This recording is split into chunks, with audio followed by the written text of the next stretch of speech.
Israeli aircraft have carried out dozens more airstrikes on Gaza in the early hours of Monday as the conflict enters its second week.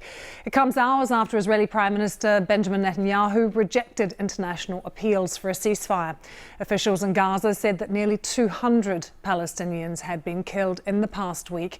10 Israelis died in rocket attacks launched from Gaza. Well, a series of attacks early on Monday rocked Gaza City for 10 minutes, covering a broader area than the raids 24 hours earlier, in which 42 Palestinians were killed.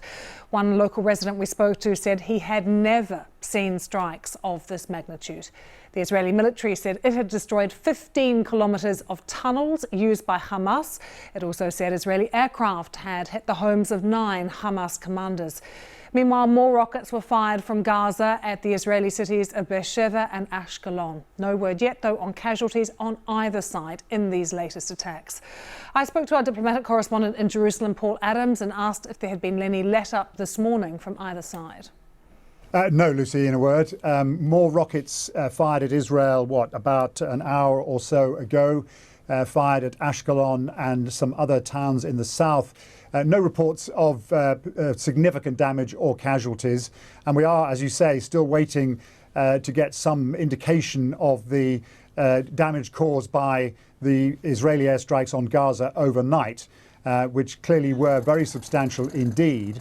I think this is the second or third night in which we have seen really very, very intense activity, perhaps the pace of activity increasing as Israel recognises that maybe time is running short for it to be able to carry on this operation. The Israeli Defence Forces are saying in a briefing this morning that this operation will continue for the time being, that it may take a little while longer. You mentioned the tunnels that were attacked overnight. They were saying that this system, which they call the metro under Gaza, consists, they say, of hundreds of kilometres of tunnels, and they have been attacking them relentlessly for several days, not to destroy every stretch of tunnel, but to particularly target the connections, the nodes between tunnels, in an effort to make it impossible for Hamas to operate in this network. Quite interesting details about what they're doing, and also no sign that it's going to come to an end anytime soon.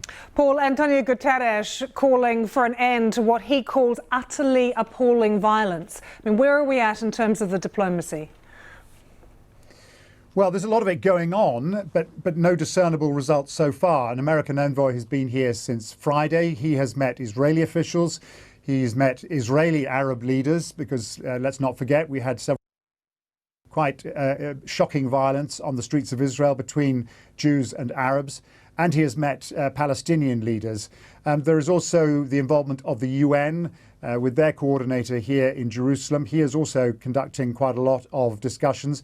One thing worth remembering about this is that it's complicated by the fact that because the United States regards Hamas as a terrorist organization, as do many other countries, it has no direct contact. So it has to rely on mediation involving other parties.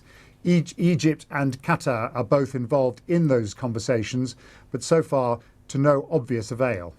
Paul Adams there. I'm joined now by Belle True, the Independent's Middle East correspondent in Jerusalem. Belle, lovely to see you. I know you've been speaking to colleagues and to others in Gaza today. What have they been telling you? Well, they said that last night was pretty ferocious once again. I got a message from one of them at about 2 o'clock this morning saying that he had counted about 50 airstrikes in less than 10 minutes. A lot of them are cowering at home with their children. Again, it's a reminder that in Gaza, they don't have bomb shelters. They don't have a system like the Iron Dome. They don't have any early warning sirens. Although the Israeli military say that they do often warn buildings, especially high-rise buildings, before they hit them.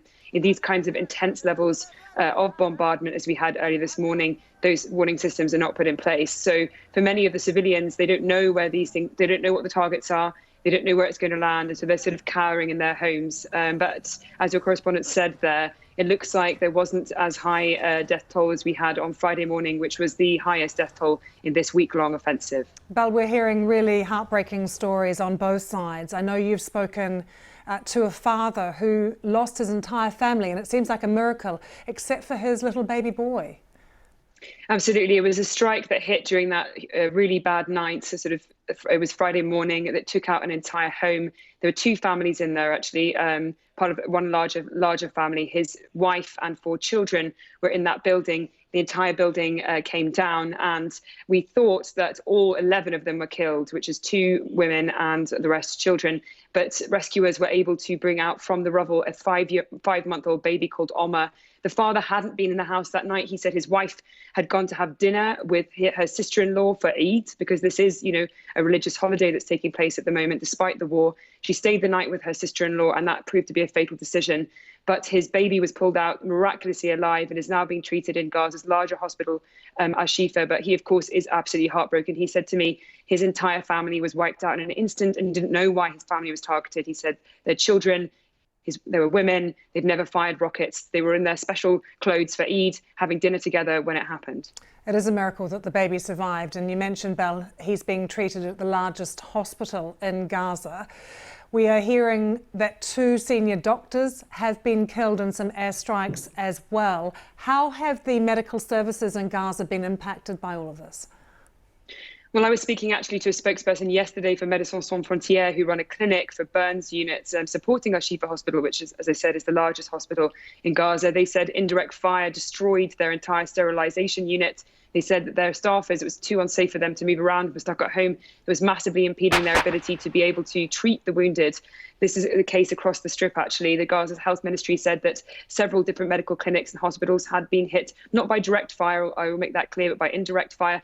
And at the same time, as you mentioned, 2 senior doctors were killed in their homes. One of them, Gaza's only neurologist, who was killed with his 5 children in a massive bombardment on his streets. In addition to that, I've heard reports from medics, both international and Palestinian, on the ground that the roads surrounding Al-Shifa Hospital, which is, as I said, Gaza's largest hospital, have been hit, which has made it very hard for ambulances to be able to get access to the medical centre, and made it very hard for medics to be able to bring the wounded in. So it's very, very difficult at the moment for them to be able to treat the wounded. And they say, this could mean that the death toll is actually higher than it needs to be. And what is happening, Belle, in terms of other infrastructure in Gaza? What are you hearing about the damage done to things like power lines, and what could potentially happen to fuel and water supplies as well?